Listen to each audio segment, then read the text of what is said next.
Assalamualaikum warahmatullahi wabarakatuh dan salam sejahtera. Saya Sister Noliza binti Musa daripada Klinik Kesihatan Purun, merupakan seorang kaunselor penyusuan susu ibu.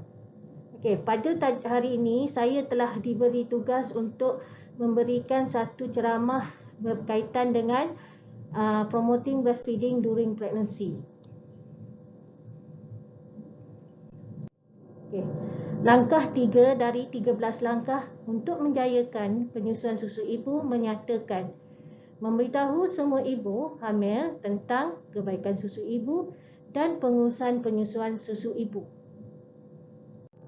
Memaklumkan kepada semua wanita mengandung faedah dan pengurusan penyusuan susu ibu. Yang pertama, kepentingan penyusuan susu ibu kepada bayi. Yang kedua, kepentingan penyusuan susu ibu kepada ibu. Yang ketiga, kepentingan sentuhan kulit ke kulit. Yang keempat, pentingnya permulaan awal penyusuan susu ibu. Yang kelima, kepentingan roaming in dalam 24 jam sehari.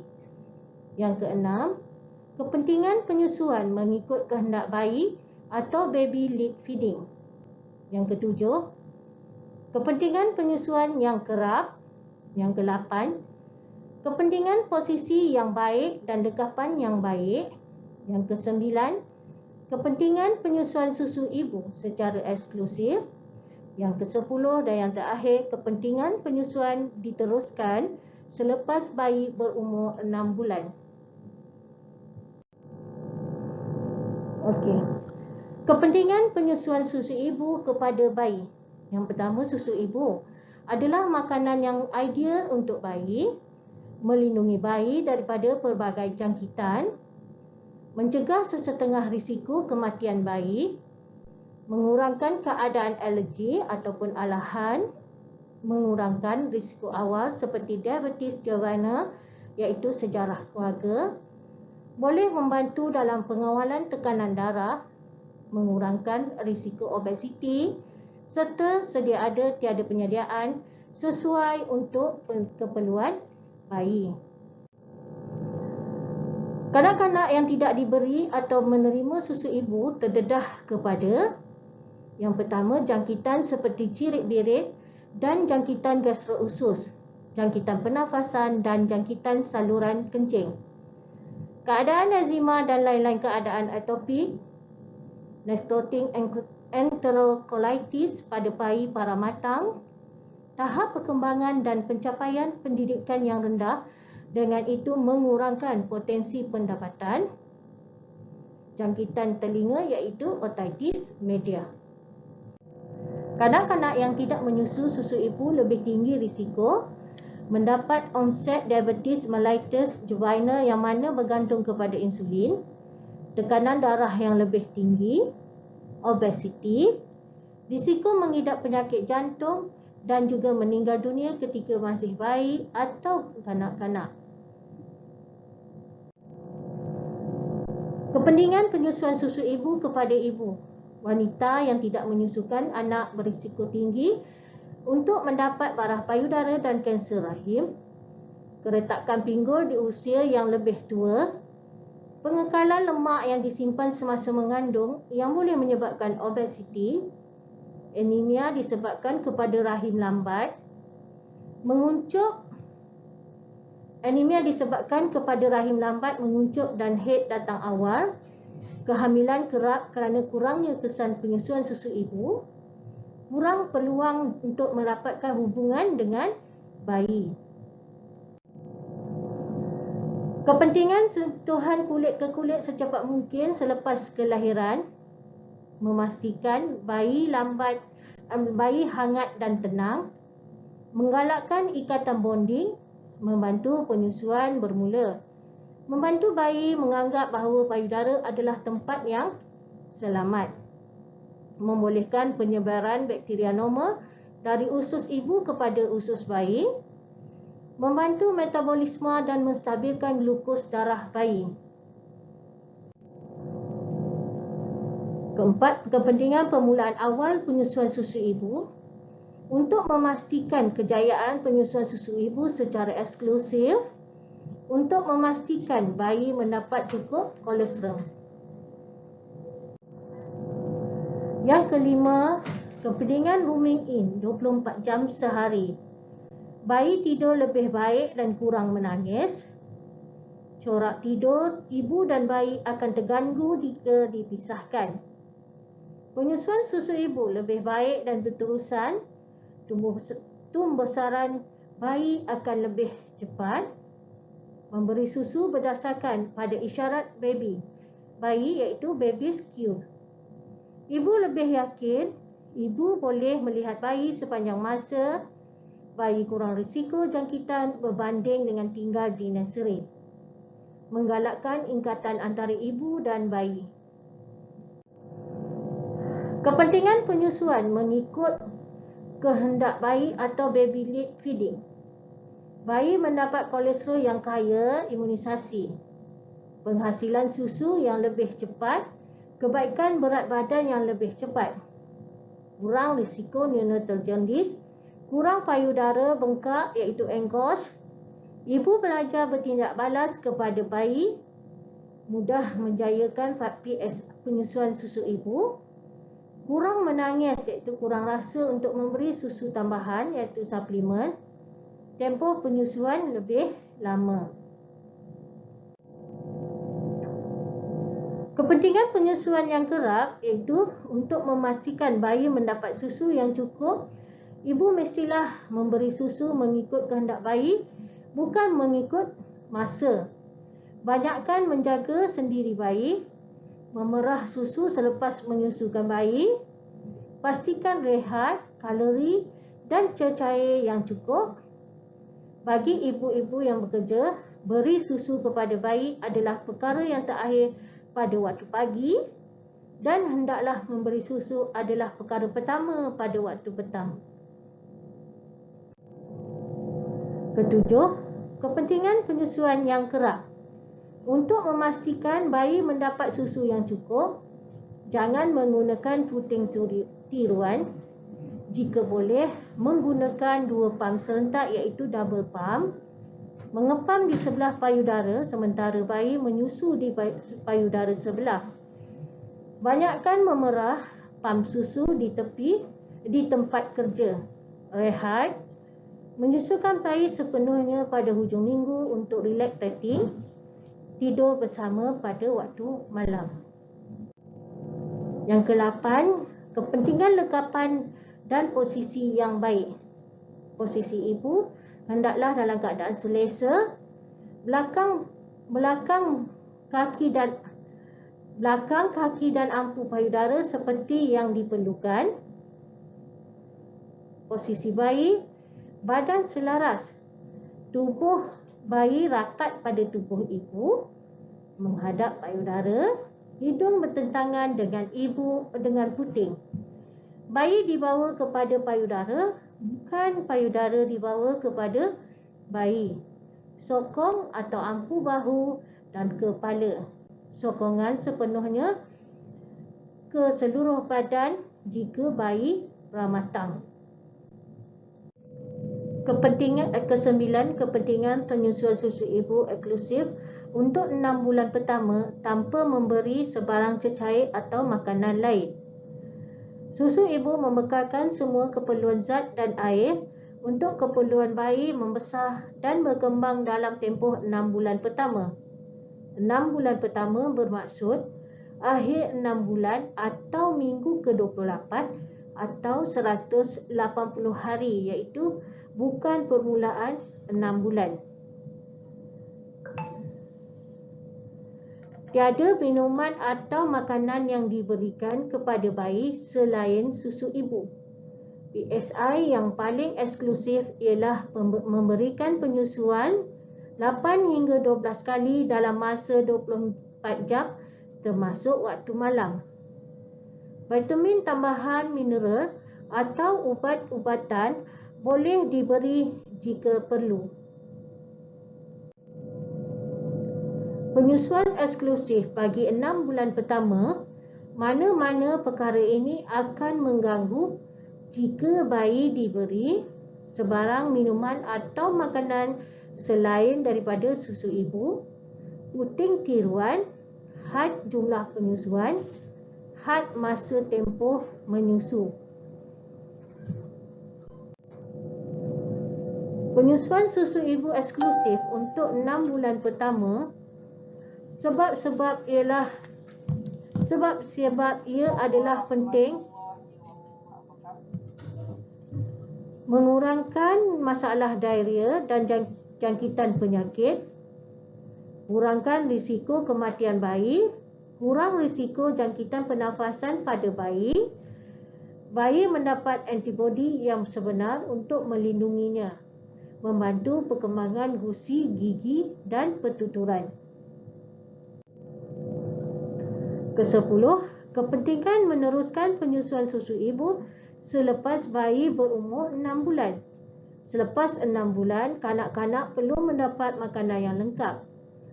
Penyusuan susu ibu perlu diteruskan. Susu ibu masih penting bagi membekalkan 1/3 atau 1/2 daripada keperluan kalori sehingga bayi berumur 12 bulan. Digalakkan untuk meneruskan sehingga bayi berumur 2 tahun dan lebih. Lain-lain faedah penyusuan susu ibu menjimatkan sentiasa tersedia, mudah, tidak perlukan peralatan atau persediaan. Lain-lain faedah PSOI, jika bayi tidak diberi susu ibu, perlu membeli susu gantian iaitu harga mahal. Masa terbuang menyediakan susu, pembaziran masa bagi menyedia peralatan penyusuan, kerugian keuangan atau pendapatan semasa tidak hadir kerja kerana menjaga anak yang kerap sakit. Kenapa susu ibu adalah unik? Hebatnya susu ibu adalah gold standard untuk bayi pramatang dan cukup bulan. Makanan paling lengkap, terlindung dari bakteria. Semua susu ibu tidak sama, kandungan berubah mengikut keperluan bayi.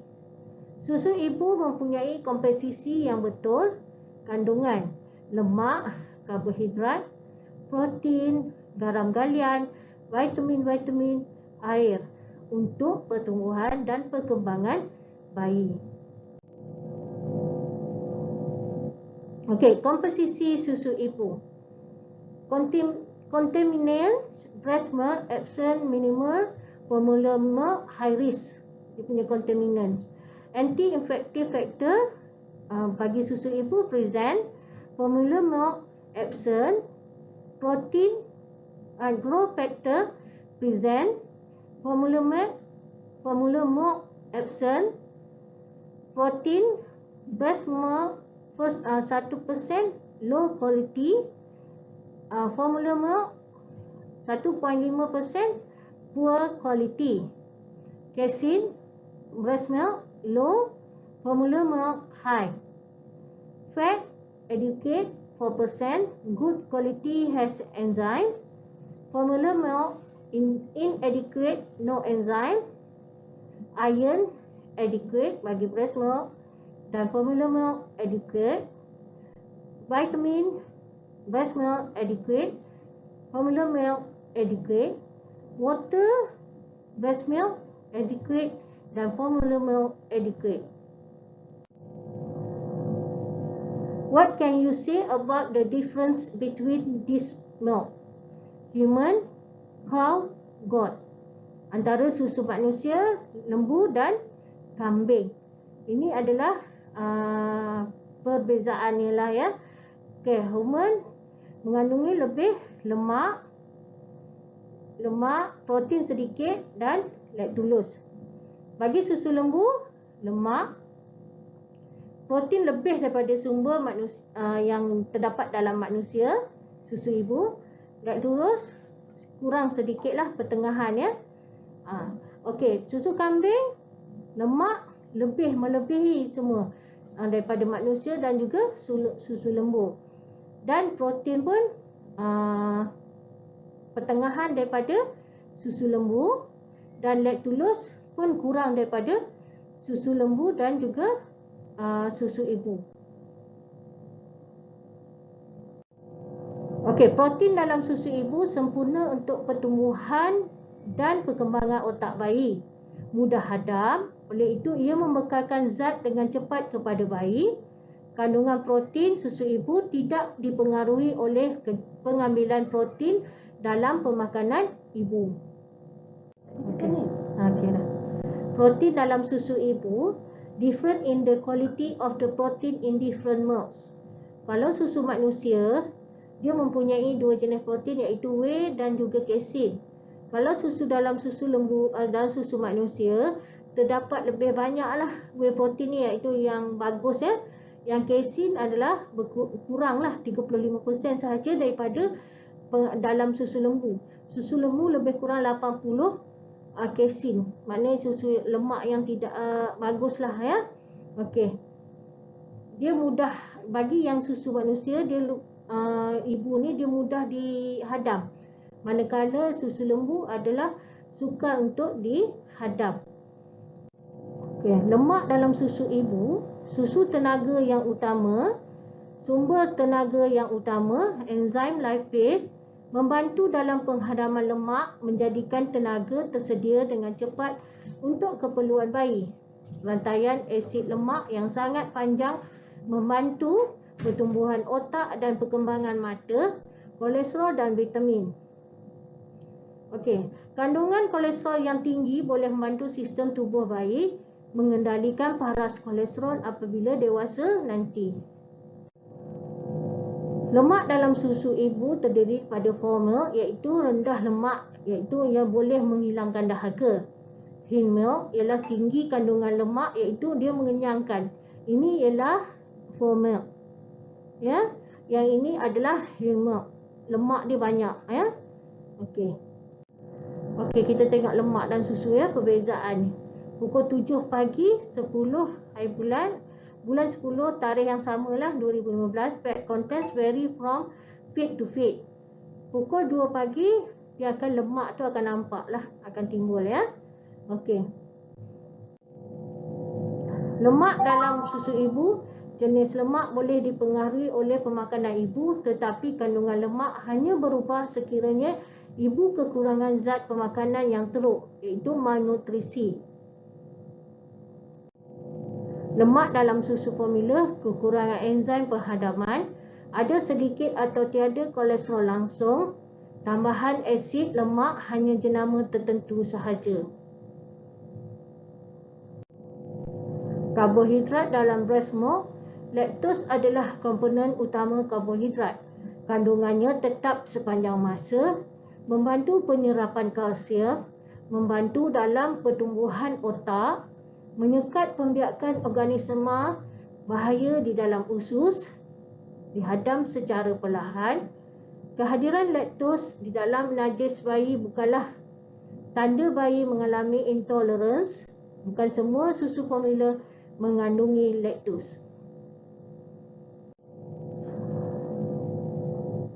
Okay, what can you say about the difference between this milk?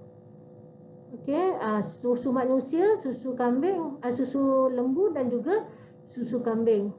Okey, setiap susu ni adalah mengandungi lemak, kecuali kambing lemaknya adalah lebih. Manakala sumber yang susu manusia protein adalah sedikit.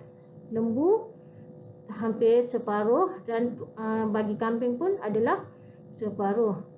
So, yang paling banyak adalah sumber susu manusia iaitu laktos. Manakala untuk lembu adalah sama lebih kurang dengan yang kambing. Okey, zat besi iron dalam susu ibu. Kandungan zat besi dalam susu ibu adalah rendah. Penyerapan zat besi dalam usus bayi adalah baik jika bayi diberi penyusuan susu ibu secara eksklusif. Tambahan zat besi yang tinggi dalam susu formula tidak diserap baik oleh usus. Kandungan yang berlebihan zat besi meningkatkan pembiakan bakteria bahaya. Iron deficiency anemia jarang berlaku di kalangan bayi yang berumur 6 hingga 8 bulan sekiranya menyusu susu ibu secara eksklusif. sihat dan cukup bulan. Air dalam susu ibu. Susu ibu mengandungi 88% air. Tidak perlu air tambahan atau dalam cuaca panas ataupun kering. Tidak membebankan buah pinggang bayi dan tiada pengkalkan cecair yang tidak perlu.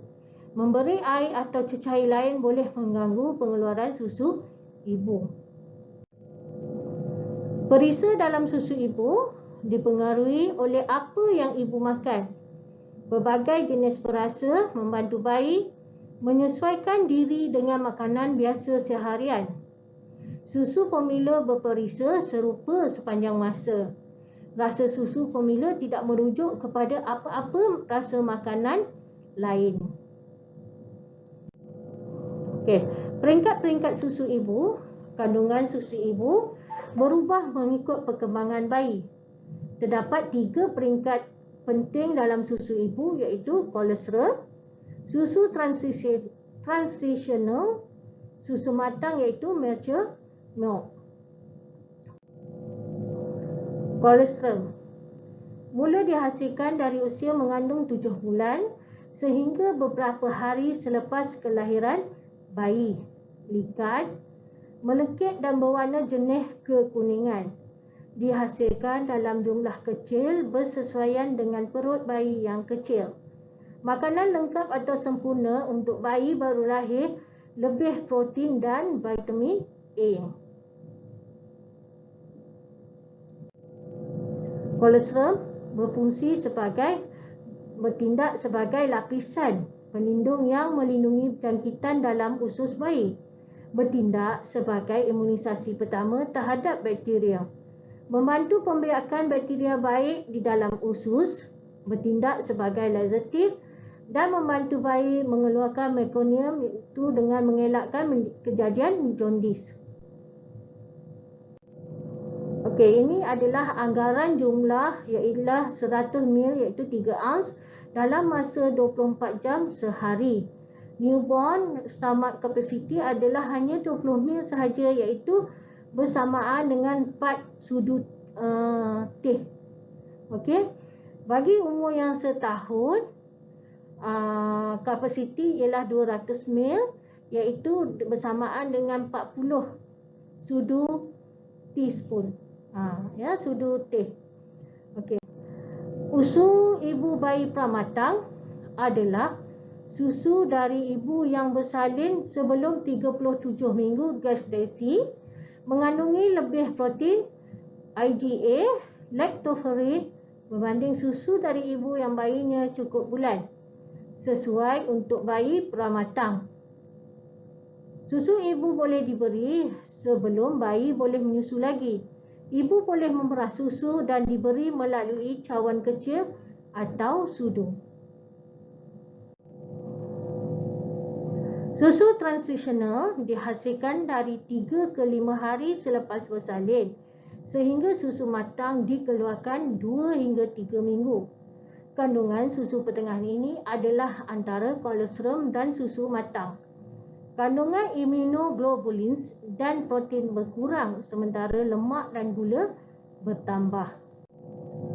Susu matang pula adalah di mana ia mengandungi semua nutrisi major iaitu protein, karbohidrat, lemak, vitamin dan garam galian serta air.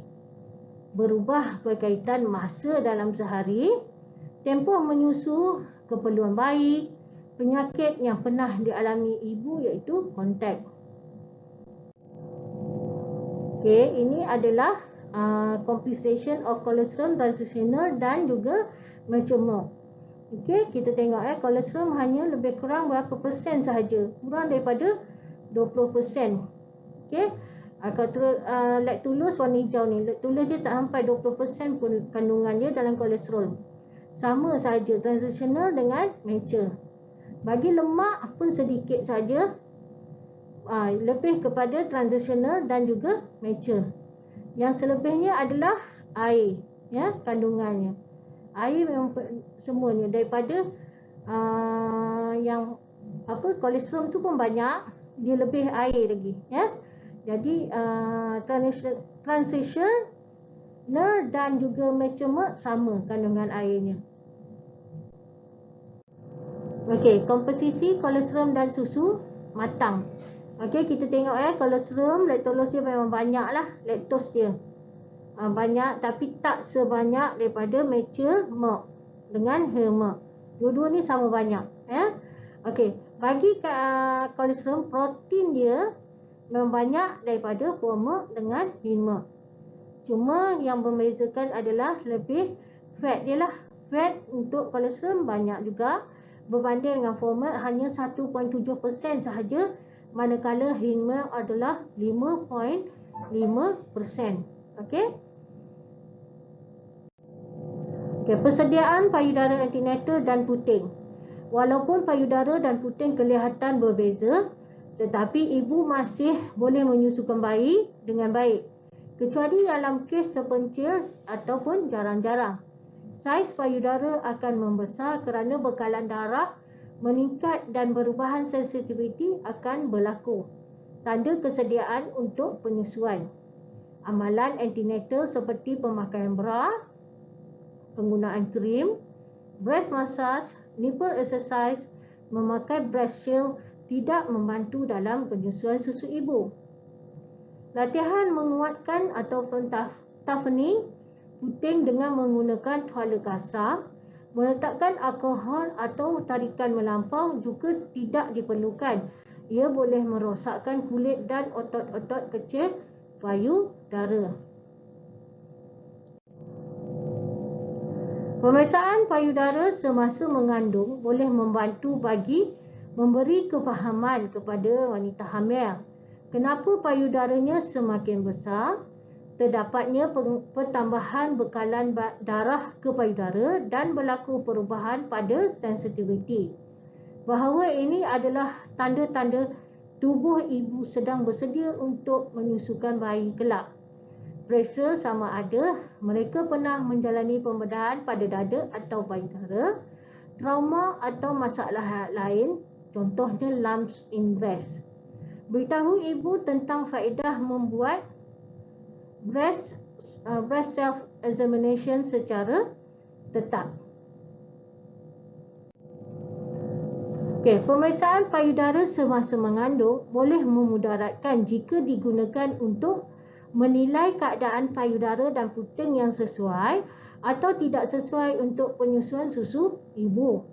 Adalah sangat jarang ibu tidak boleh menyusukan bayi disebabkan oleh bentuk payudara atau puting payudara. Persediaan antenatal. Ambil masa untuk membincangkan pengetahuan ibu, kepercayaan dan perasaannya tentang penyusuan susu ibu. Membantu ibu membina keyakinan untuk menyusukan bayi secara eksklusif. Jagaan payudara. Ajar ibu cara menjaga payudara. Bersihkan payudara dengan air dan tuala muka sahaja. Jangan gunakan sabun, lotion, minyak ataupun Vaseline untuk mendapat kelembapan sebelum jadi kulit akan terjejas. Jagaan payudara. Mandi sekali sehari sebagaimana biasa adalah memadai. Mencuci payudara setiap kali sebelum penyusuan bukanlah satu keperluan. Ia mungkin akan menghilangkan lapisan pelembab iaitu protective oil dan mengganggu bau semula jadi ibu kepada bayi. Bra atau coli adalah tidak perlu tetapi boleh dipakai jika ibu mahu. Nasihat ibu supaya pilih bra yang sesuai dan tidak ketat. Kenal pasti wanita yang memerlukan lebih perhatian, iaitu wanita yang memerlukan lebih perhatian biasanya mengalami kesukaran dalam penyusuan susu ibu yang lalu, tempat kerja yang jauh, tiada sokongan keluarga, tindak tekanan emosi, terasing dari sokongan sosial, ibu muda atau ibu tunggal, berhasrat menyerahkan bayi kepada keluarga angkat, sejarah pembedahan payudara atau trauma, penyakit kronik atau memakan ubatan, kandungan kembar, dan juga HIV positif. Sekian, terima kasih.